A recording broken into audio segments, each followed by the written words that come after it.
2 meses después del 11S. ¡Sal de ahí! ¡Sal de ahí! Un avión de pasajeros La casa empezó a vibrar. se estrelló en Queens, Nueva York. Toda la calle estaba en llamas. Murieron 265 personas. ¿Qué demonios ha pasado? Nunca lo olvidaré. Parecía el 11S. Hemos pedido cobertura aérea y Nueva York la tiene. Muchos temieron que el choque no fuera un accidente. Todos creían que era un ataque terrorista. Fue la investigación más compleja que he dirigido. Cayó muy rápido y en picado. Esperemos que no sea lo que creemos.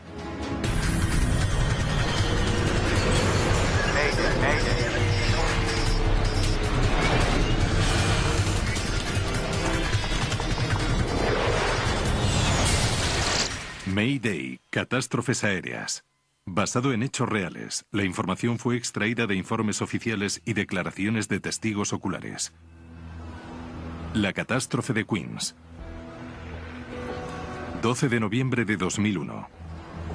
Era el Día de los Veteranos en Estados Unidos, jornada festiva para mucha gente. Pero en el aeropuerto John Fitzgerald Kennedy de Nueva York era otro día ajetreado.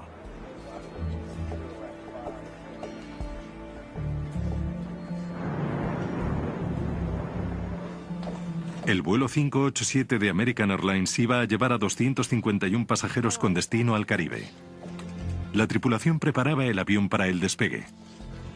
Te toca. Comprueba los timones. Timones comprobados. Vale. Lista de comprobación completa. El comandante Ed States era un antiguo piloto militar que llevaba 16 años trabajando para American Airlines. Sistema de ventilación encendido. Temperatura correcta. Voy a comprobar otra vez el viento. El subcomandante Sten Mullins sería quien pilotaría el avión ese día.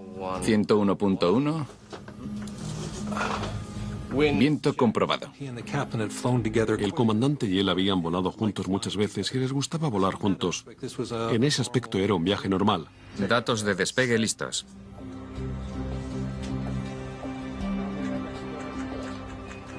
American 587 siga al Boeing 747 de Japan Air. American 587 siguiendo al Boeing 747 de Japan Air. Señoras y señores, por fin estamos los segundos para despegar. Nada más despegar, giraremos a la izquierda hacia la costa. Podremos salir en 2 o 3 minutos. El vuelo 587 sobrevolaría la bahía de Jamaica de Nueva York antes de girar al sur hacia la República Dominicana. Todos los pasajeros tenían ganas de cambiar el triste clima de noviembre por el calor caribeño. Una pasajera tenía un motivo más para estar agradecida. 2 meses antes, el 11 de septiembre, Hilda Mayor había sobrevivido al atentado contra el World Trade Center de Nueva York.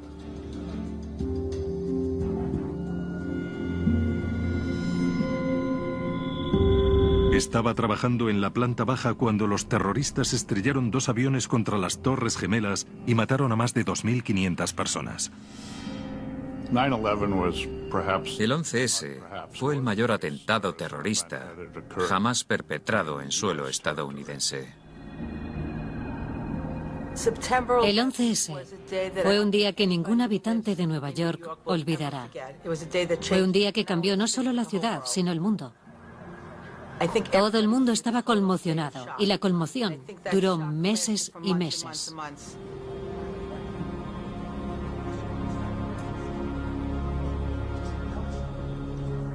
American 587, Torre Kennedy. Atención, turbulencia de estela en pista 31 izquierda. Colóquese en posición y espere. Azafatas, prepárense para despegar. El avión es tuyo. El comandante le indicó al subcomandante que sería él quien pilotaría en ese viaje. El comandante le designó para pilotar. Es un procedimiento ordinario, es decisión del comandante. American 587, pista 31 izquierda. Permiso para despegar. El subcomandante preguntó a qué distancia estaban del avión que acababa de despegar. ¿Te parece bien esa distancia? Estará bien una vez que salgamos. Se supone que estará a 8 kilómetros para cuando estemos en el aire. Esa es la idea. Entonces, ¿te parece bien? ¿Luces? Sí, luces encendidas. Comprobaciones para el despegue completas. Vamos allá.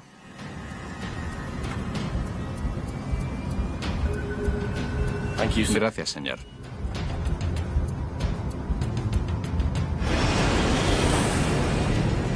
Llevaron a cabo el despegue de un modo muy profesional, siguiendo siempre el procedimiento estándar. V1. Rodando. El vuelo 587 despegó a las 9:14 horas.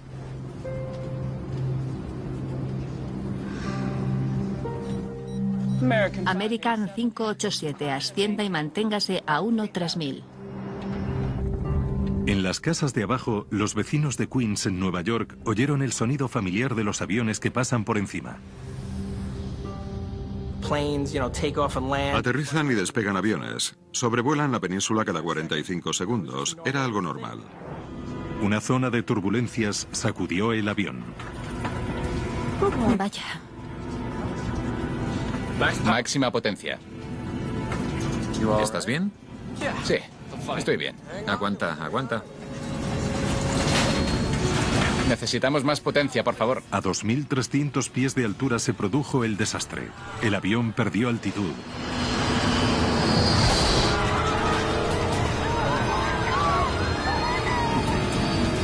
Y empezó a caer. Madre mía. Llevaba a bordo 31.000 kilos de combustible inflamable. ¿Qué demonios pasa? El avión iba directo hacia las casas de Queens. Al principio el sonido era el de un avión normal que volaba por encima. Yo aún estaba en la cama, medio dormido, medio despierto. Y cuando el ruido se hizo más fuerte, noté una vibración. ¡Dios mío! Estamos atascados. Torre, mire al sur. Hay un avión estrellándose. Hay un avión cayendo. Sal de ahí, sal de ahí.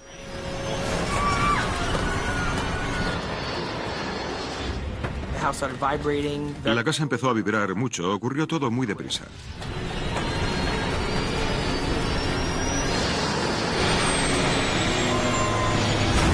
El combustible prendió una enorme bola de fuego que se tragó varias casas.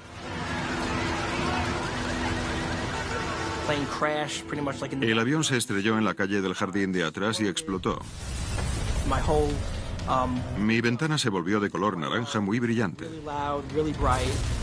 Salté para buscar las gafas y salí corriendo con mi padre hacia la parte delantera de la casa. ¿Echáis en falta algún vuelo? Vuelo 587 de American Airlines. Salimos corriendo por la puerta delantera. No veía bien porque no tenía mis gafas. No las había encontrado. Toda la calle estaba cubierta en llamas. Un lado entero de mi casa estaba en llamas y había una columna de humo negro que llegaba muy alto. ¿Qué demonios ha pasado? Recuerdo que miré hacia atrás para ver mi casa y toda la zona de la cocina estaba negra. No había más que humo denso y negro. El fuego se propagó por el tranquilo barrio y una ciudad aún conmocionada por los sucesos del 11S. ¡Dios! ¡Es un avión! Se vio sumida de nuevo en el temor y el caos. Cuando lo vi, grité a todo el mundo que se fuera. Atrás. Parece una zona de guerra. La madre de Jason, Lois, iba conduciendo al trabajo cuando recibió la llamada más terrorífica de su vida. Mi marido gritaba como un histérico por teléfono: la casa se está quemando, la casa se está quemando, vuelve a casa. En ese momento me entró el pánico porque no sabía dónde estaba Jason. Conduje hacia Rockaway y nunca lo olvidaré. Parecía el 11S. No había más que humo y llamas a lo largo de casi 2 kilómetros. Parecía que toda la zona estaba ardiendo. Me di cuenta de que mi casa había desaparecido. Y no puedo.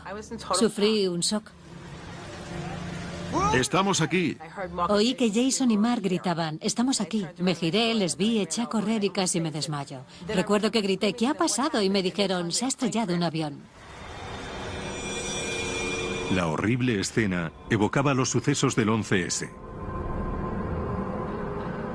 Las 260 personas que iban a bordo estaban muertas, además de 5 personas en tierra. Todo el mundo creyó que era un atentado terrorista. Mucha gente se temió lo peor.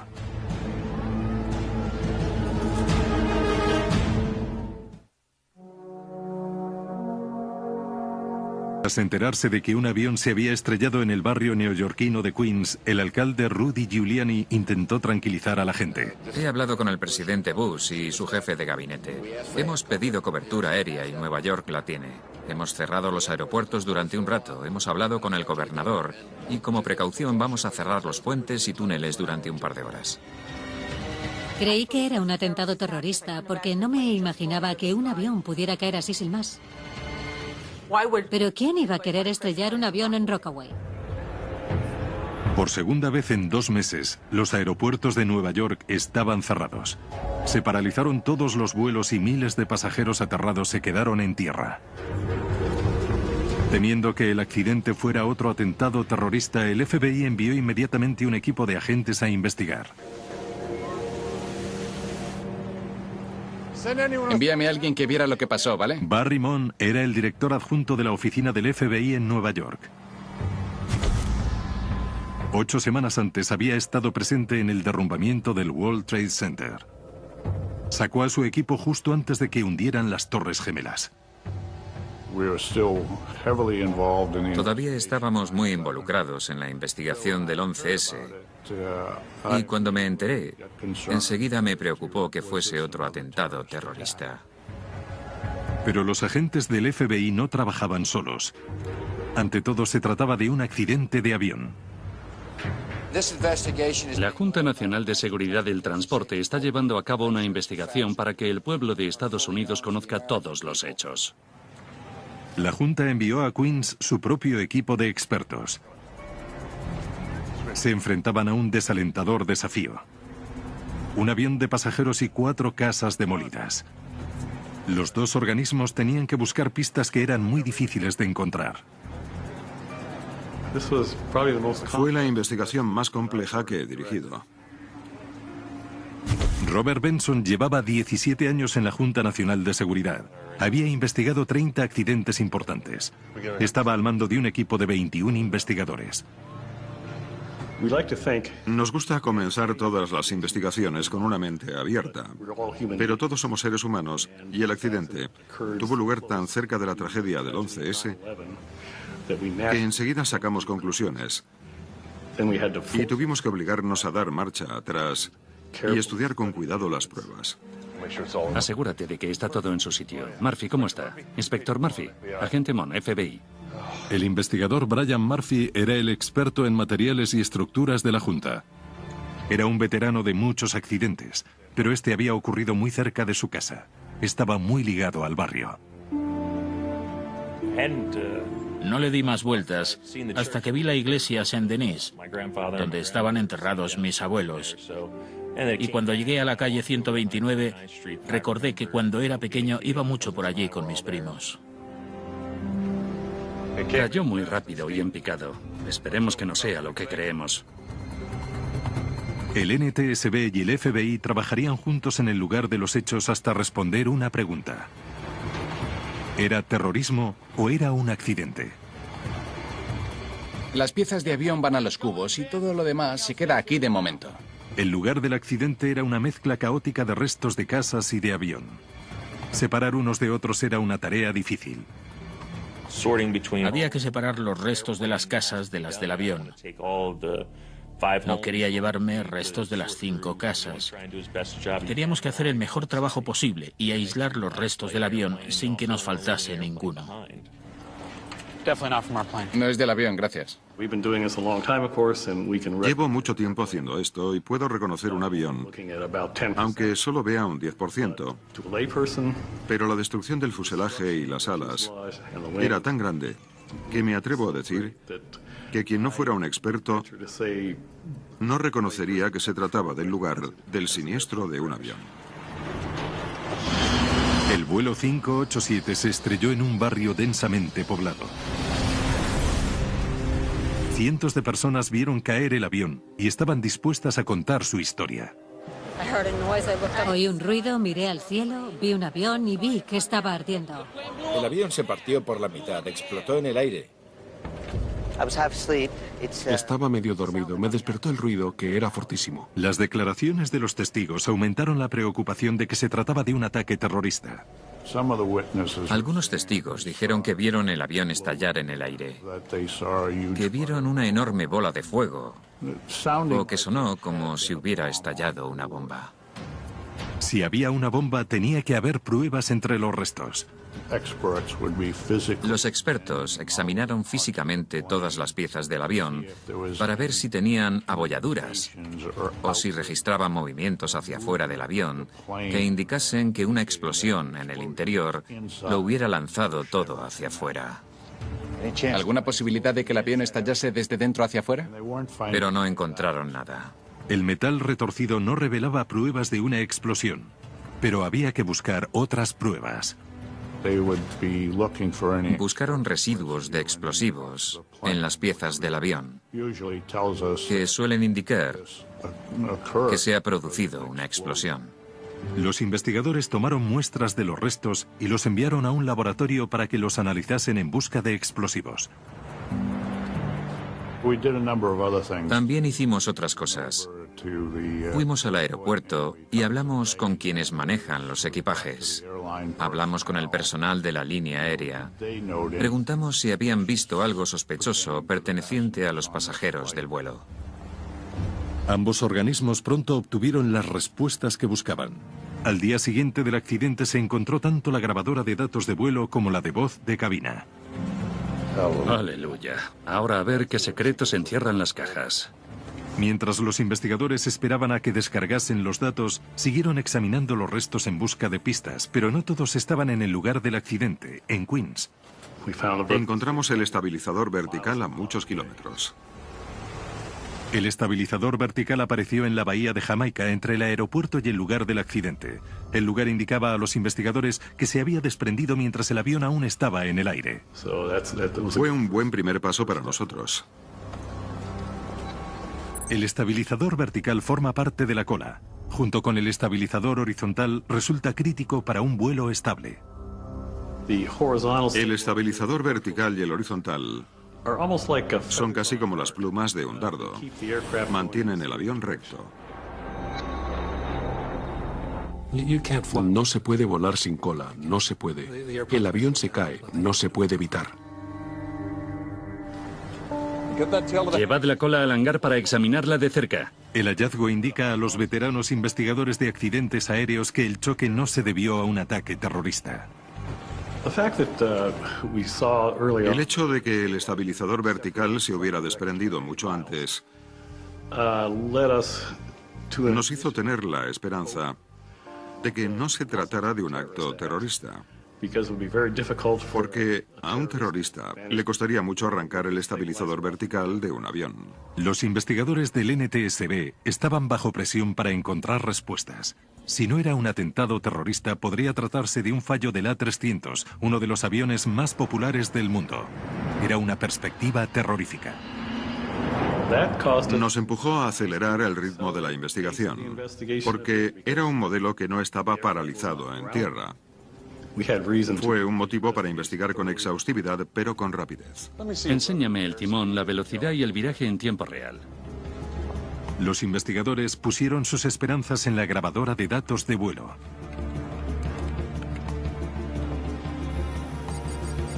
Enseguida notaron algo raro. Mira estos datos del timón. El timón ayuda a los pilotos a girar el avión desviando el aire que llega. Cuanto más se tuerce, más aire se desvía y más agudo es el giro. ¿Qué está pasando?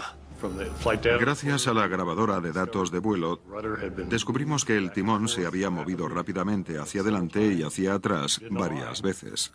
No sabíamos por qué. Tal vez los pilotos reaccionaron ante algo. Los investigadores estaban intrigados. Parecía que los pilotos habían tenido problemas para controlar el avión durante los últimos 30 segundos de vuelo. Segundos después, el avión cayó repentinamente y aceleró. Ese movimiento drástico solo podía significar una cosa. Era el momento en que la cola se había desprendido del avión. Hicieron esto con el timón y 7 segundos después se partió el estabilizador. No lo entiendo.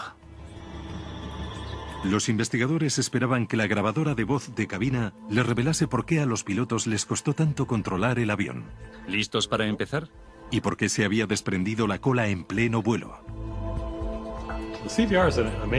Es un aparato asombroso.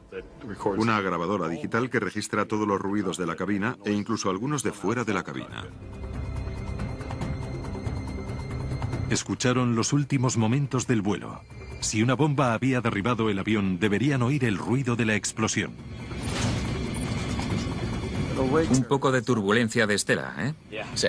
Los investigadores escucharon a los pilotos hablar de la estela de otro avión.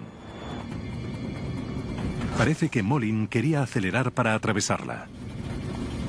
250 nudos. Gracias. Máxima potencia. ¿Estás bien? Sí, estoy bien. Aguanta, aguanta. Los investigadores escucharon atentamente para ver si oían una explosión. Oímos ruidos de cosas que saltaban y luego un estruendo. 15:58 horas. Es el momento en que se suelta la cola. Sincronizaron ese sonido con los datos de la grabadora de vuelo. Así detectamos exactamente el segundo en que se había roto el estabilizador vertical. Madre mía. ¿Dónde demonios nos hemos metido? Estamos atrapados. Sal de ahí, sal de ahí. Las explosiones a bordo tienen un sonido característico. No he oído nada que pareciera una bomba. Y no lo oímos en la grabación de voz de cabina. No había nada en la grabación que indicase que había estallado una bomba en el avión. No solo eso, sino que los resultados del laboratorio confirmaron que no había restos de explosivos en los escombros. No había señales de que hubiera un aparato incendiario a bordo. Ni habían reclamado la autoría del atentado, ni había habido actividad sospechosa en el aeropuerto o entre los pasajeros. No hay nada en la grabadora de vuelo, no hay explosiones. Lo más probable es que fuera un fallo mecánico o un error del piloto. No me sorprende, encaja con lo que estamos descubriendo. Una vez que se determinó eso, quedó claro que no era un delito. Nos vamos, chicos. Hemos acabado aquí. Así que nos marchamos. El FBI dejó la investigación en manos de la Junta Nacional. Una vez que descartamos el elemento terrorista, la investigación tomó un cariz distinto. Estábamos seguros de que era un accidente aéreo. Muy bien, vamos a volver a los restos. Tenemos cosas que averiguar. Los investigadores se enfrentaron a una pregunta desconcertante. ¿Cómo se rompe sin más un estabilizador vertical? En ese momento, hacía 20 años, que era investigador del NTSB y nunca había visto nada parecido.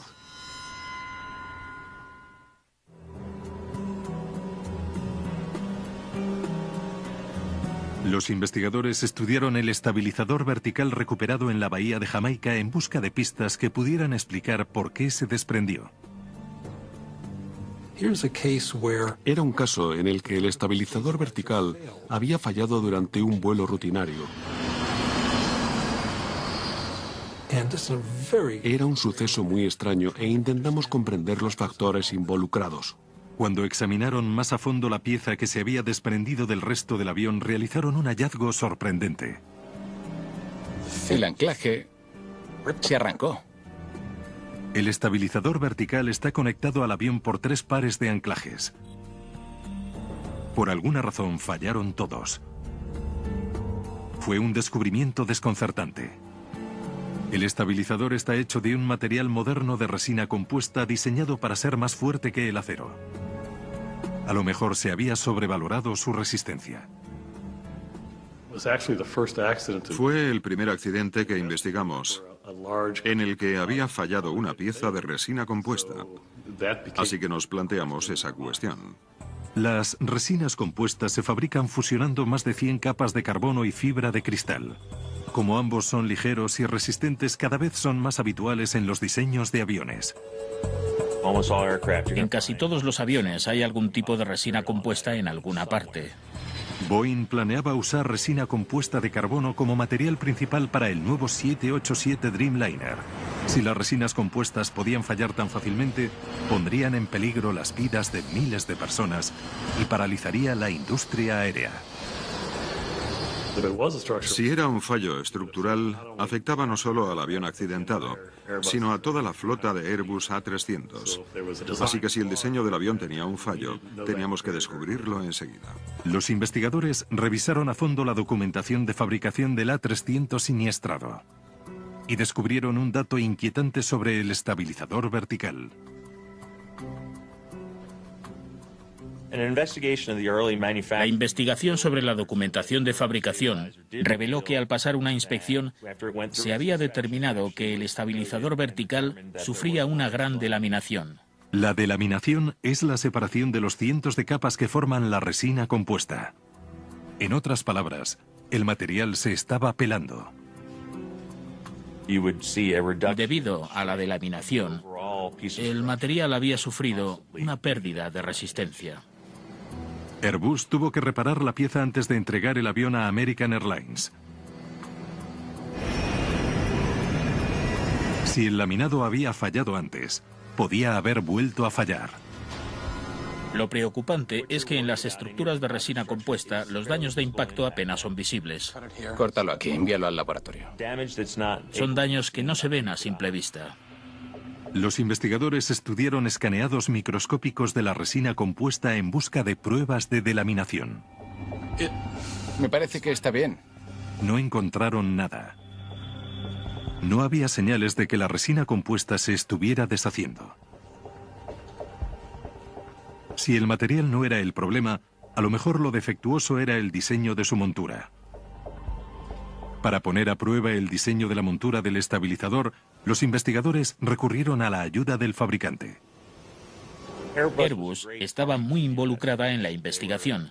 Tenía muchas ganas de encontrar una respuesta para defender su producto. Muy bien, ¿listos para empezar la prueba? Vamos. Los investigadores querían comprobar si los anclajes podían soportar 45.000 kilos de fuerza, como estaba previsto. Para aquí.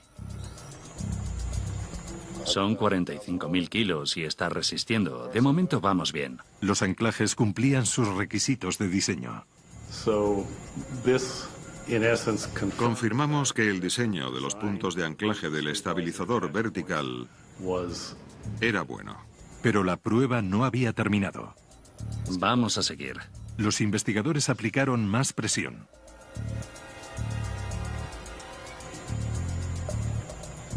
Son 70.000. Querían saber cuánta fuerza había hecho falta para arrancar la cola del avión. Sigue adelante. Obtuvieron la respuesta del modo más drástico. Cuando falló el estabilizador vertical, la agarradera derecha trasera estaba experimentando una carga de unos 90.000 kilos de fuerza. Era el doble de la fuerza que los anclajes estaban diseñados para soportar. ¿Qué pudo causar esa clase de presión? De algún modo, una presión de 90.000 kilos había arrancado la cola del avión. Era una fuerza mucho mayor de la que un A300 debería encontrarse normalmente.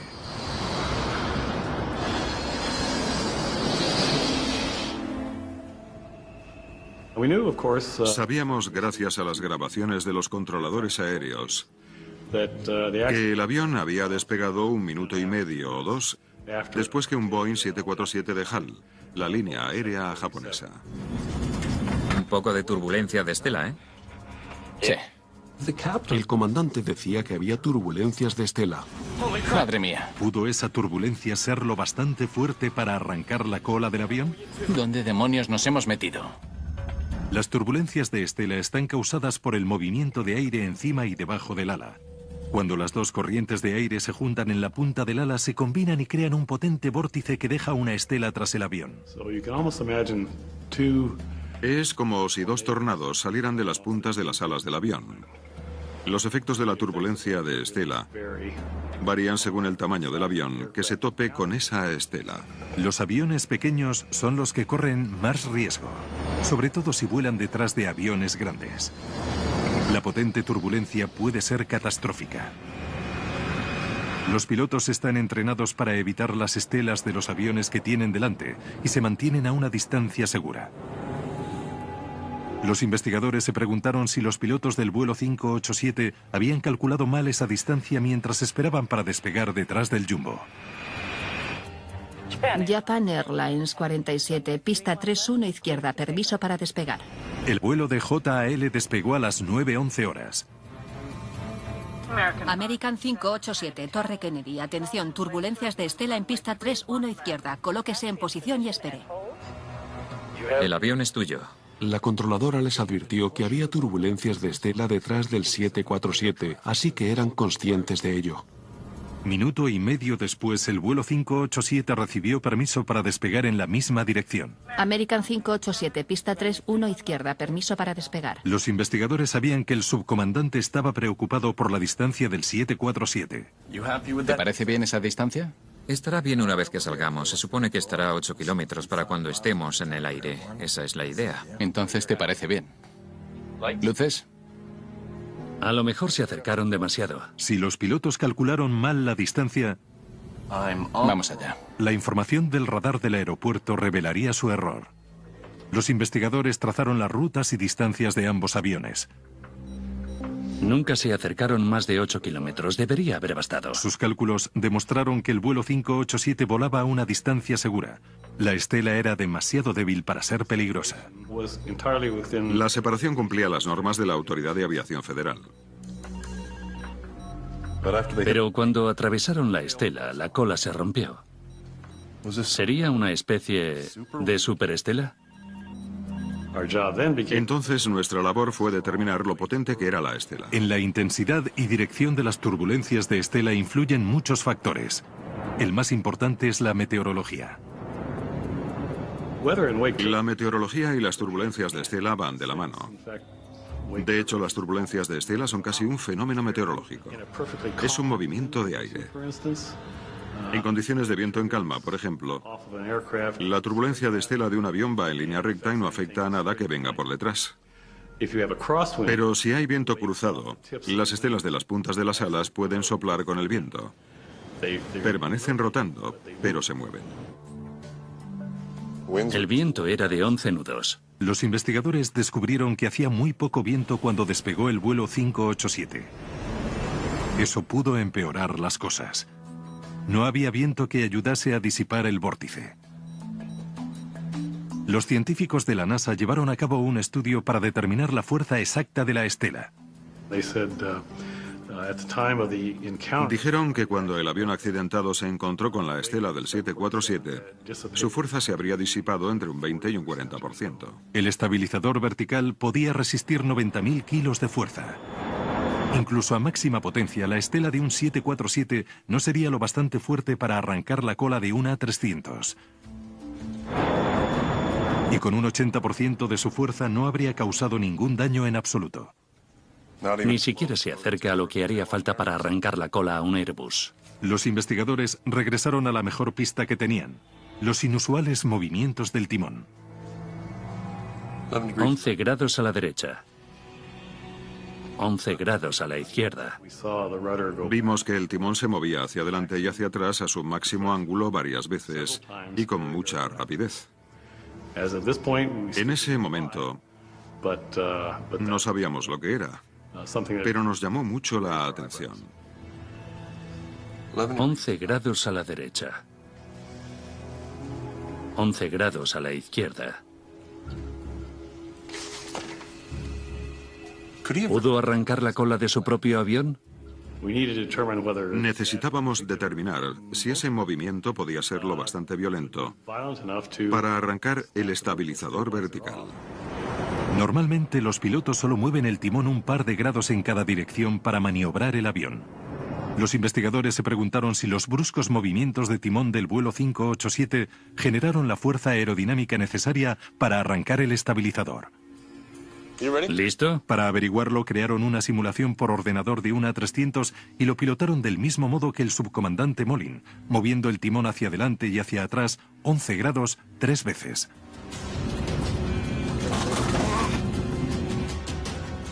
Con cada movimiento del timón, la carga aerodinámica sobre la cola se incrementaba.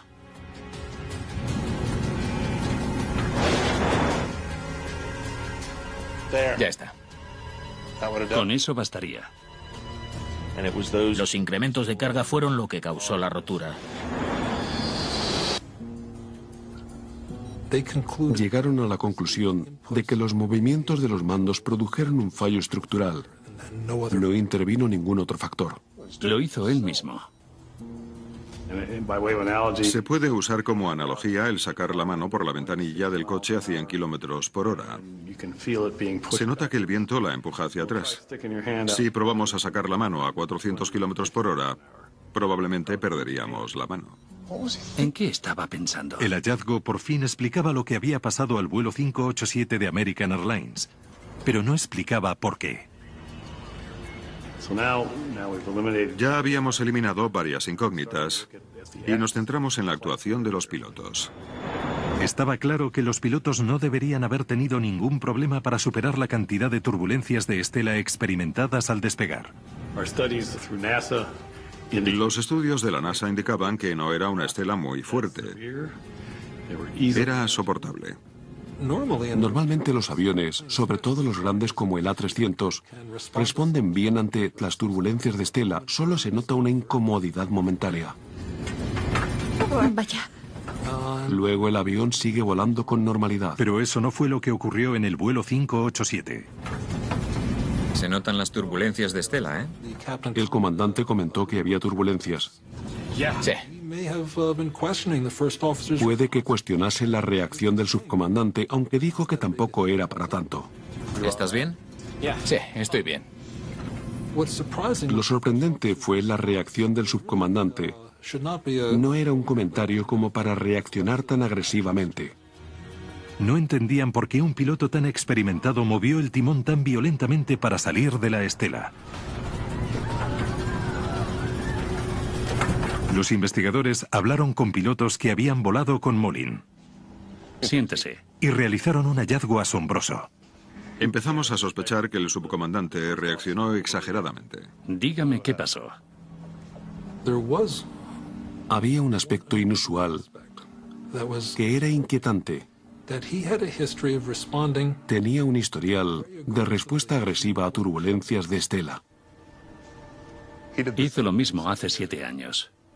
Movió el pedal del timón muy rápido hacia adelante y hacia atrás. El comandante dijo que le había sorprendido mucho. Abusaba del timón. Le preguntó por qué había hecho eso, por qué había usado así el timón, y según su declaración, el subcomandante dijo que le habían enseñado a reaccionar así en los entrenamientos. ¿Era posible que la línea aérea estuviera enseñando a sus pilotos una maniobra tan peligrosa? Los investigadores tenían que averiguarlo antes de que otro piloto cometiera ese mismo error.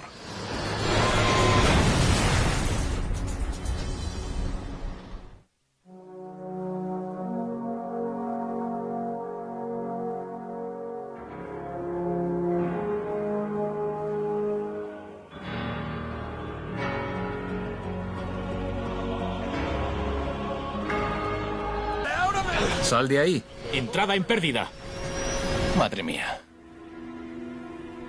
Los investigadores creían que el subcomandante se guió por su formación cuando reaccionó excesivamente ante la turbulencia de estela. Descubrieron que una de las situaciones para las que se había entrenado Molin le había enseñado una lección peligrosa. A los pilotos de American Airlines se les entrenaba para recuperarse de giros violentos de las alas de hasta 90 grados, un suceso casi inaudito. Es algo que no ocurre en un vuelo. Te recuperas mucho más rápido. Inclinas el avión 5 grados y luego te recuperas. No dejas que se incline 90 grados. Es algo sin precedentes. Espere, espere. Espere a 90 grados. Para hacer el ejercicio más efectivo, por desgracia, el simulador estaba programado para no responder a los actos del piloto en los primeros instantes. Recupérese ya. Recupérese ya.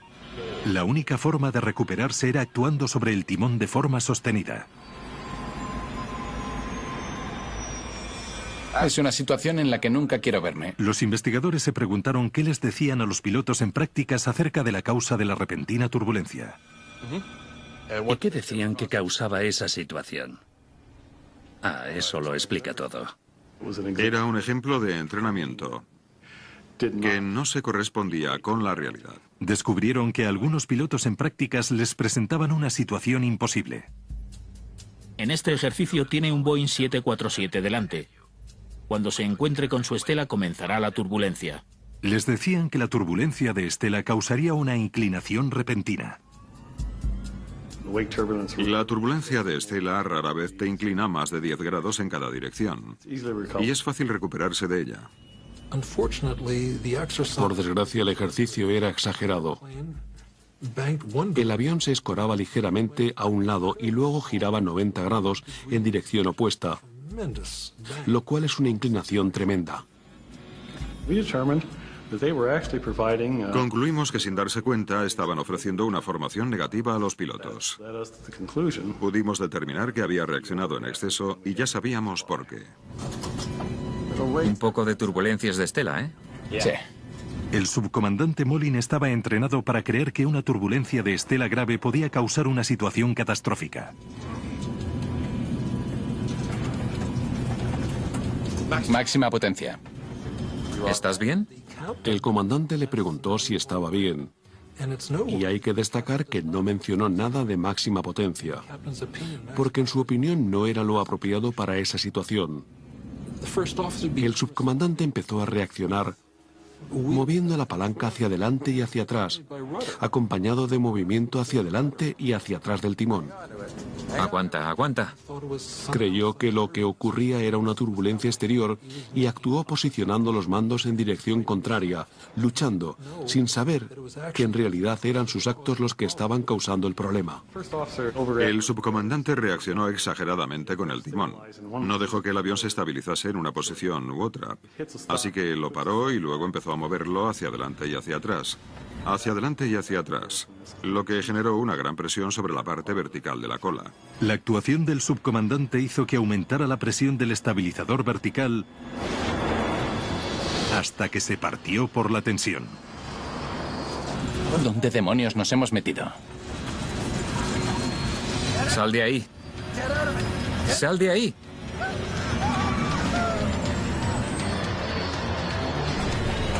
Entrada en pérdida.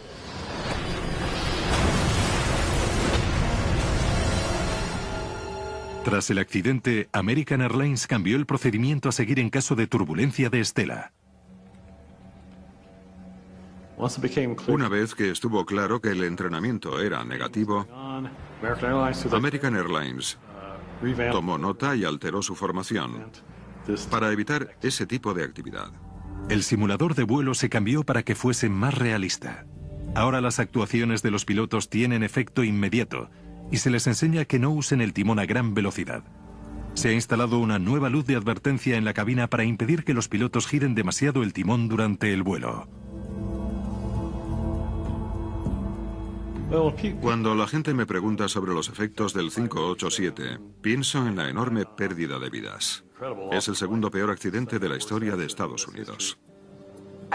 Yo lo perdí todo, pero otras personas murieron. Eso me ayuda a ponerlo en perspectiva.